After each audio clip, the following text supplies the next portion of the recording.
Hi, my name is Nicole Henneth, and I teach 4th grade at Springville K-8 in the Beaverton School District. Was this an easy assessment to?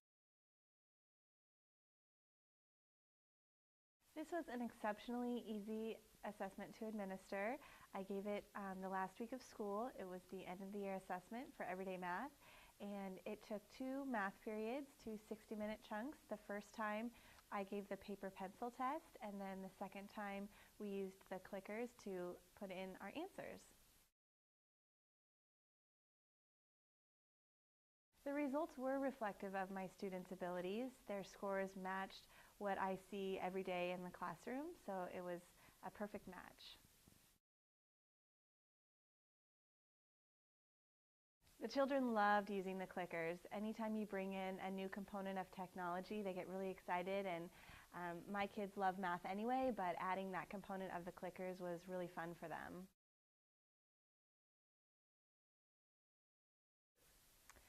Honestly, the best part was being able to have the data instantly as soon as they were done with their test. I could look at their scores and see how collectively we did as a class, and then also individually. I also had the paper pencil test so that I could look back and see the actual work that they did, but it was great for RTI. I could copy and paste individual students and give that information directly to the teaching assistant that is working with those kids.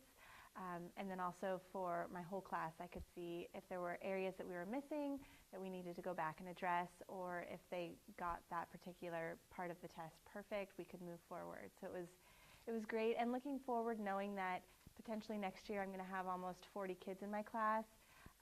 This is just a huge time saver. I didn't have to spend hours upon hours correcting each individual test. I had the information instantly, and that's the best way to get data.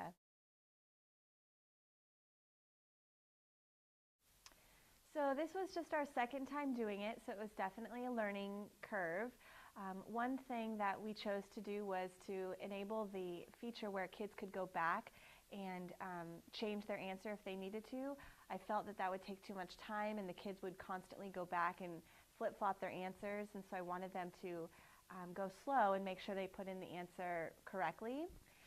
Looking back, I would have changed that, and I would have let them go back, especially because they're not familiar with the clickers.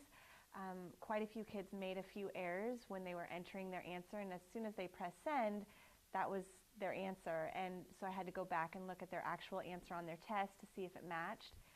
So that's definitely something that we would fix in the future. But other than that, it was a huge time saver. The kids loved it, and it was quick data, so that's really the only thing that I would change in the future, is to let the kids go back and change any answer that they need to.